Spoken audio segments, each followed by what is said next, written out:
Hey everyone, and welcome back to the final round of our Fall Game Night Kit Tournament that happened in Rochester back in October. My name is Tim, and we've got Marcus on the left playing HB, Engineering the Future, and Brandon on the right playing Hayley Kaplan.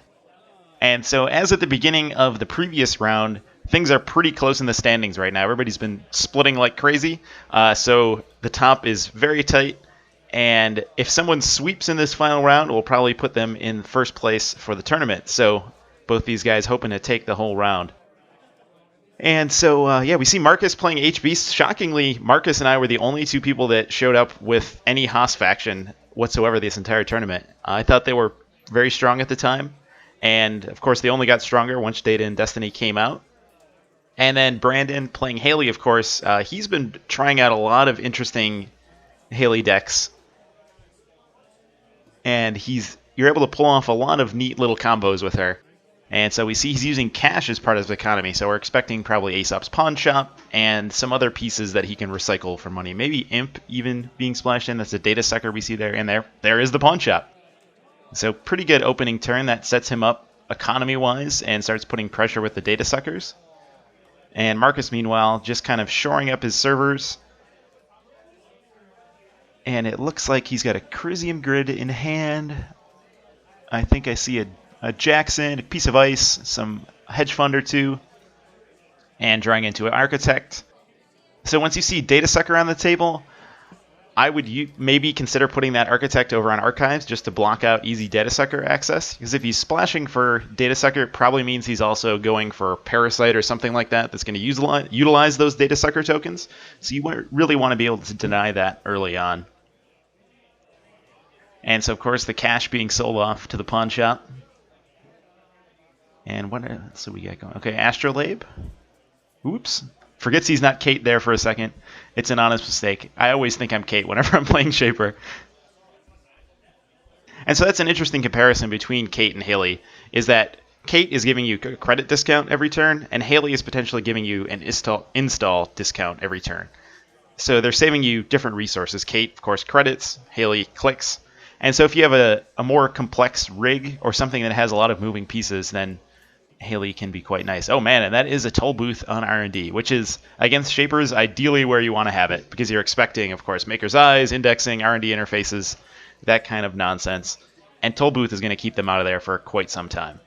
Of course, it does put Marcus on fairly low credits, and we see he just drew up into a Vitruvius there. And so, okay, and is icing up over Archives. Seems a wise play. I believe that was the Architect that went over there. Oh, and that's a Cyberdex was the other piece he had. And so it looks like he installs that on HQ as an upgrade. Likely trying to just bait Brandon away from HQ. Oh, and he dives right in. But that also, of course, installing an upgrade on HQ a lot of times does signal that you have something in there that you want to defend. Okay, and it was only an ice wall. It was something cheap he could res. And so while Marcus is low, Brandon trying to put the screws to him. So yeah, that is a time you probably want to trash Jackson. Marcus hasn't been able to get any utility out of him. And just drawing up on Brandon's side. So yeah, Brandon's a big Hayley player in our little play group.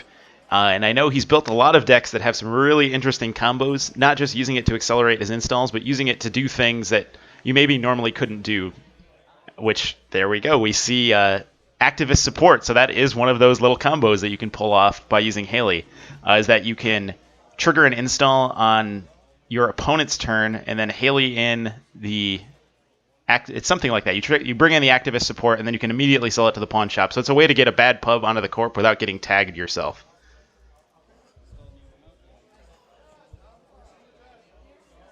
And installing up. Okay, so Brandon... So now that we've seen activist support, we're expecting that he's got blackmail. So that's likely his way to attack remotes. And so for HB, that's usually not a massive concern because you've generally got some combination of Ash and Caprice, the Wonder Twins, defending your remotes. Oh, and he career fairs out a film critic and a professional contacts.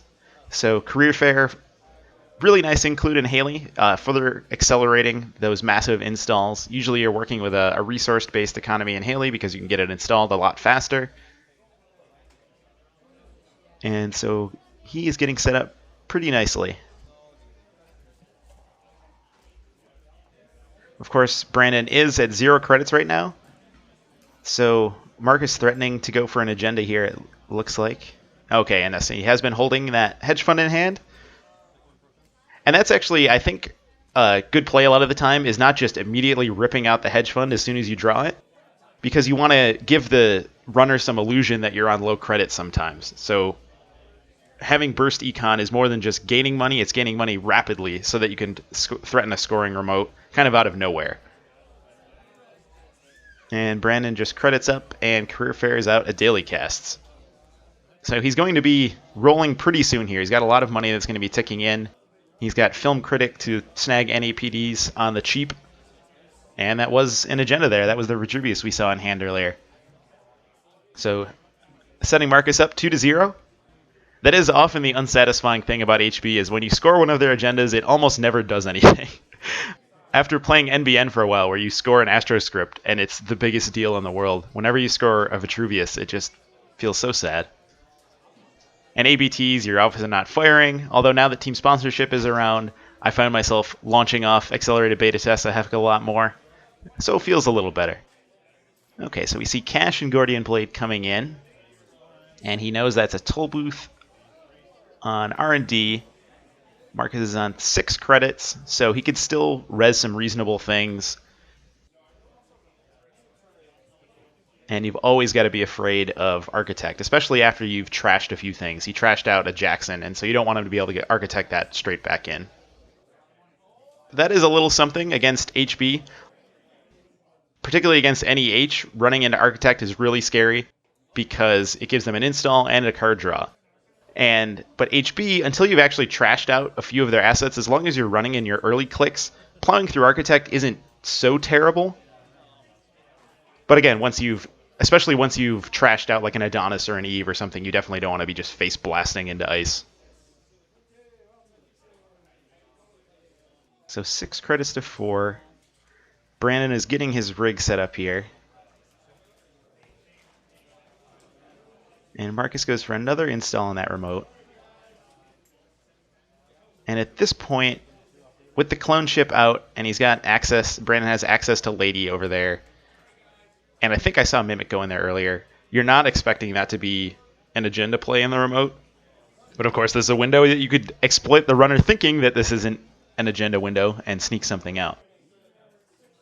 So instead, running in on the toll booth, which costs him, I believe, 7 credits with Gordian Blade. And getting a Data Sucker. And seeing nothing. That is always a sad, sad feeling when you plow through a toll booth and there's nothing there. Procoing up. Proco a card we haven't been seeing a whole lot lately. Ever since Symmetrical Visage came out, a lot of people have switched over to that. Because there aren't tons of turns where you're using Professional Contacts many clicks, although of course Brand doing it right here. And so that's actually interesting. When we were kind of practicing for regionals last time around, we were keeping track of how many times Professional Contacts was better than Symmetrical Visage, like how many turns we had where we used it multiple times, and seeing if it balanced out the 5 credit install cost. And a lot of times it didn't balance out, so it really only worked when you were playing a corp that was going at like a really long game. Like, for example, Replicating Perfection was really popular at the time, and they would play a really long game, and Professional Contacts would work out in that case. But I think that the metagame has shifted a bit faster these days, and so Proco maybe not worth it as much, although I'm still a massive fan of Proco. I still use it, so. Fi on the naysayers. Okay, so we see Eve come up, and Brandon is not on a ton of credits. He doesn't have a massive economy up and running, and so putting up Eve undefended is probably safe at this point. Okay, and loading up the upgrades into the remote there, which is the usual method of play these days for HB, is you just stack Breaker Bays and Ashes and Caprices, and then you can either throw your asset econ in there, usually Adonis because you don't want to clog up the remote, or you can score straight out. Oh, so we do see Da Vinci on the board. for Brandon. So that's another one of those kind of neat little Hayley Kaplan tricks, is that you can trigger the install off DaVinci and then install another something out of your hand at the same time.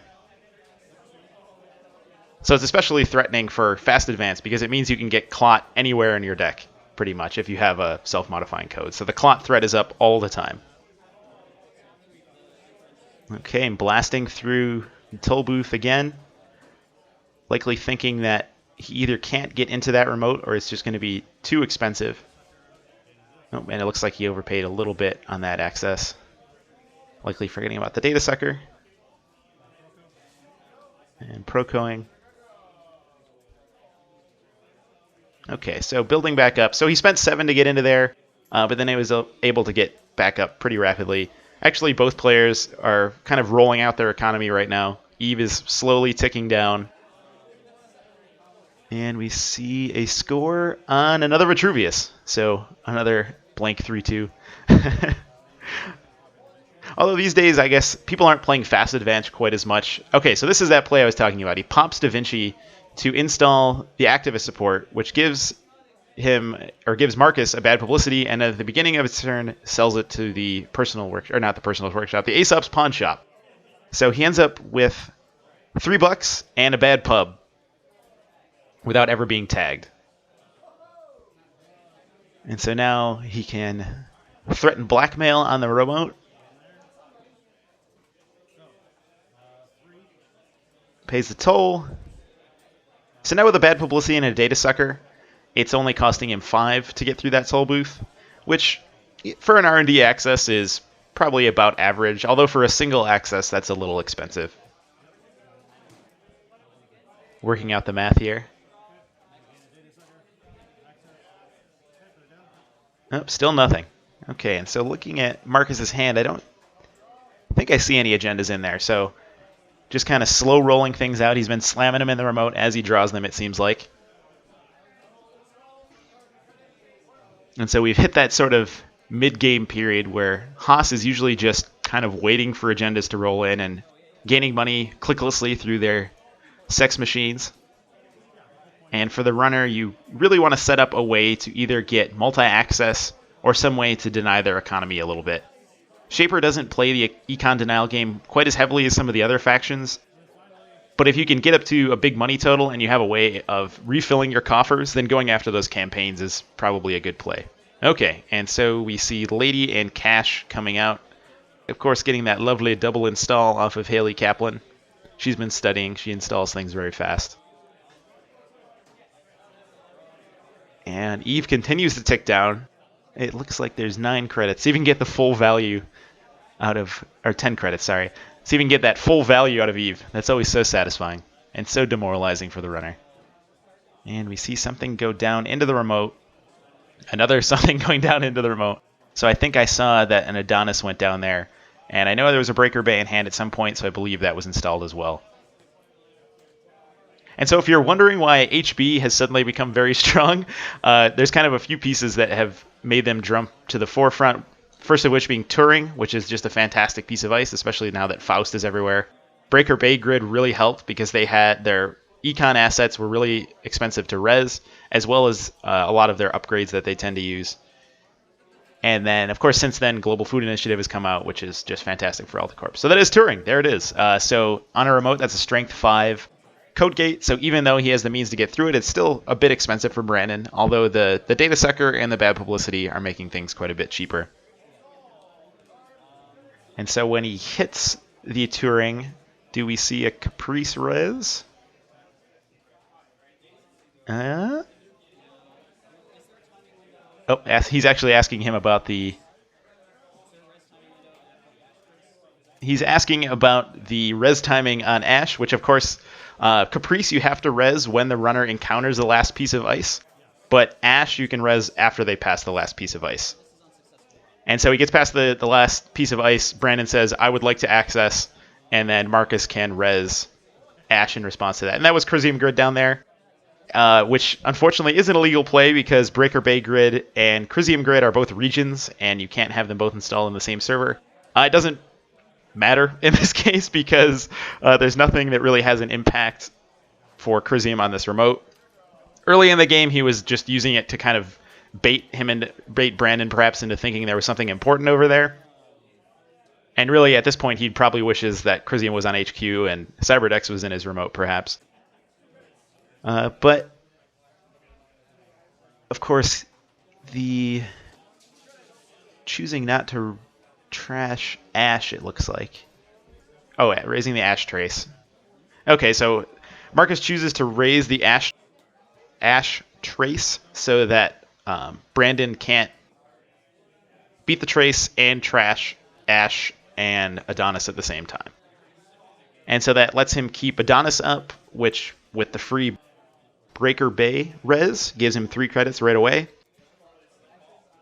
And so every turn, Haas is just going to be rolling in a sweet 5 credits for doing nothing. That's my favorite way to earn money, is by doing nothing. Looks like there's at least one agenda in hand. That might have been the second one he drew into there.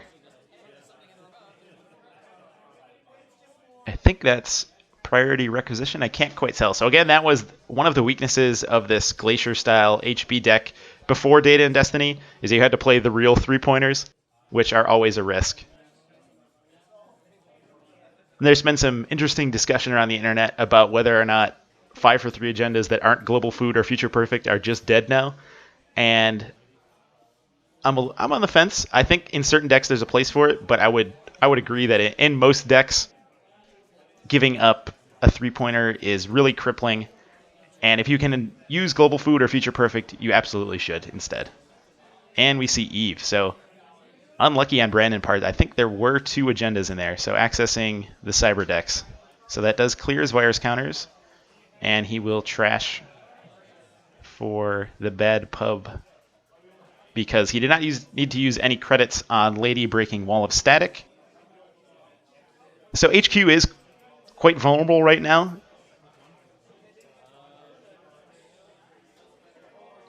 So I'm wondering if we'll see Brandon go in again. Yes, and we do.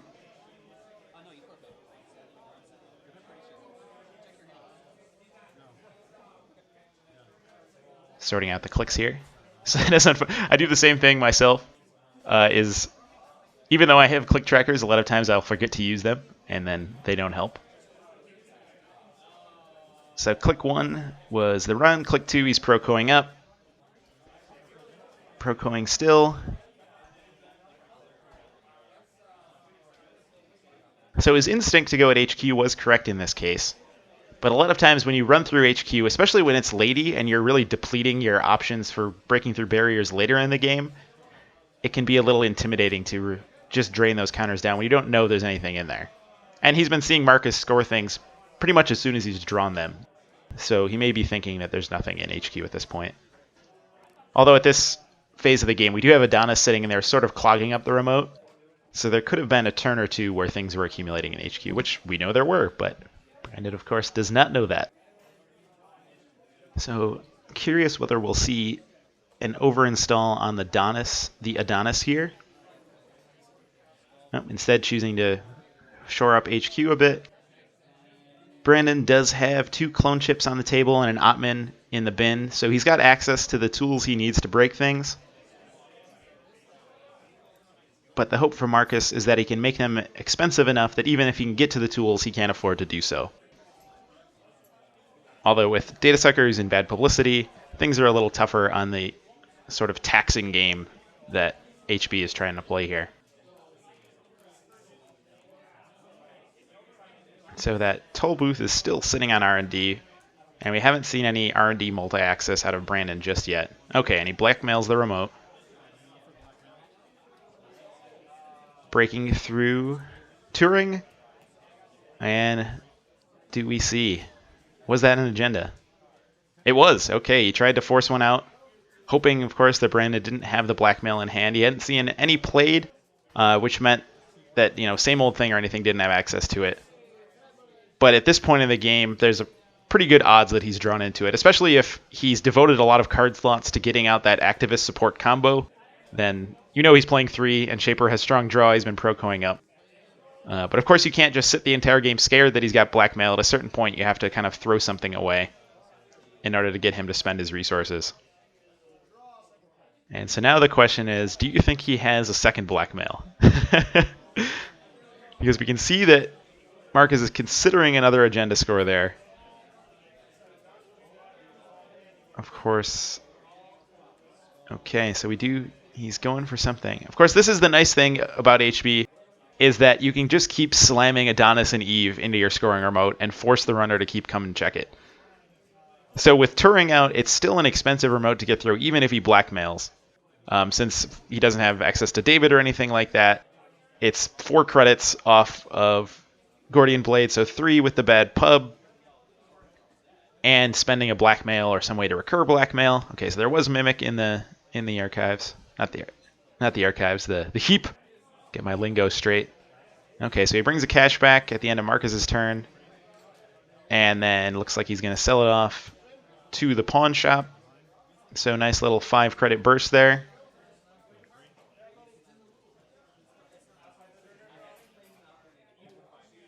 So tooling up so that he could potentially go fly down through that remote, it looks like. Okay, so we see bookmark and R&D interface. So now we actually might see an attack on R&D instead. Okay, so we see a blackmail on R&D. He knows he can get through Toll Booth. Paying the toll with the bad pub. And then Gordian blading his way on through.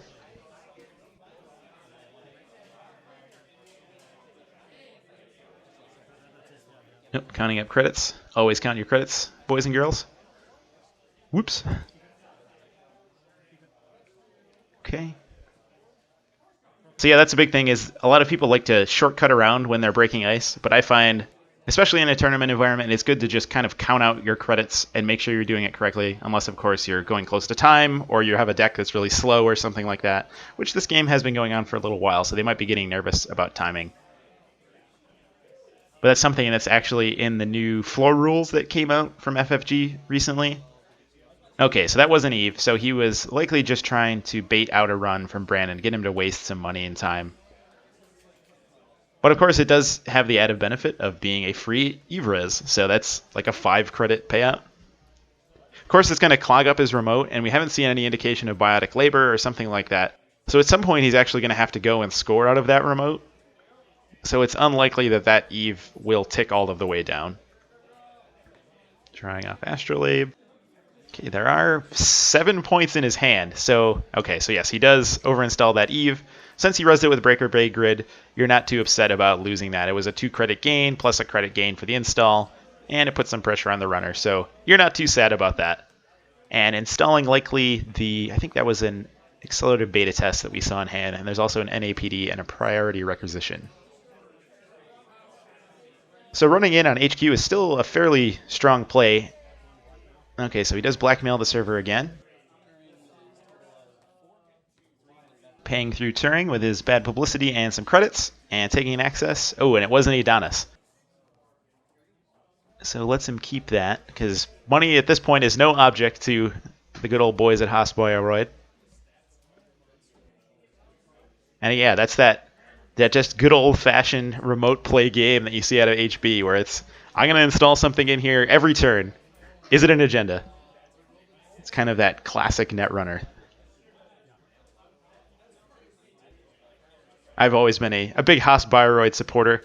Whenever I go to I always feel bad. When I go to a tournament and I would like to try to win, I usually play NBN because they're pretty good. But given the other options, I'm 9 times out of 10 going to take Haas. Okay, Architect. So he does have a clone chip. He can go grab the Mimic. Not being Kate, it's a little more expensive. And at this point of the game, this is when Hayley starts to feel like her ability turns off a little bit. Because you've installed everything that you have in your hand, or else you're trying to conserve money rather than set up your rig. So she's good in the early game. I guess in that sense, she's a little bit like Andromeda, where it's very early game motivated.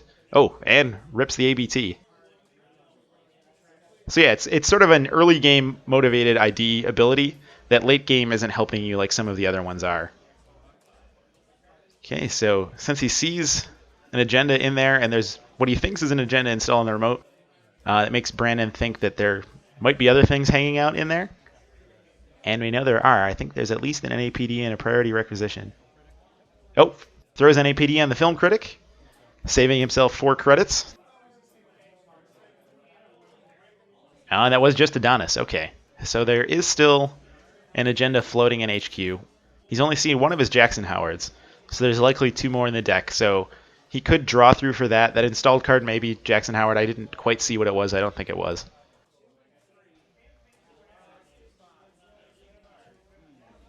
So we've seen, I think, 3 Belak Mails played at this point. But of course, Brandon is going to be sitting on 6 points, so it is pretty risky to go for a remote play, but you kind of have to at this point. There's never going to be a better window. He's only on 4 credits. Okay, we go for the install advance. So this will likely be the end in some way, shape, or form. So Brandon runs R&D for his first click. I don't think he can get... Oh, no, he does have some data sucker counters now because of those HQ runs. So he can potentially get in. He'll get 2 accesses with the R&D interface. But it will leave him... Okay, so he miscounted a little bit on the credits for the run there, which unfortunately leaves him without an R&D access. Marcus is sitting on 17 credits, and you've seen that he splashed for a toll booth, so there's likely a toll booth over there in the remote, or just things that are expensive to get through. Against Gordian, stacking Turing doesn't really help, but HB is the faction of taxing ice, so that remote is going to be expensive, but you almost have to go for, like, you hope for, because you don't have enough clicks at this point to get the NAPD off the film critic. So you have to hope that there's 3 points worth of agendas in the top 2 cards of R&D, or make an attempt at the remote. Okay, so just sorting out the credits there. Pays the toll, brings it down, break, and we get 2 cards. So hoping to see 3 points there, and it's not it. And Marcus just scores out. Unless that was... Oh no, it looks like Priority Rec might still be in hand. Oh no, a triple advances there was a Priority Rec. Okay, and that was Toll Booth on the top. Oh, and he did have one in hand. Okay. And so let's see, could he have made it into that remote? Toll Booth would have cost him 7, Turing would have cost him 1, so that's 8 credits. And then whatever's in the middle. And I think at the start of his turn... Yeah, because actually in that case you don't want to use Data Sucker on Toll Booth because you want to get it up to strength for Turing. So he might have been able to make it into that remote, so that could have been an alternative play there. But either way, Marcus wins out 7 points to 4. It was a really tight game. It all came down to that last R&D access, I think. And Marcus wins out with Haas Bioroid engineering the future. So we'll be moving on to the last game of the tournament here. This is the 4th and final round. And we can see if Marcus pulls off the sweep to win the tournament or if we all go to Splitsville again. So thanks for watching, everyone. And we'll be back in just a little bit with the second game from this round. Bye-bye.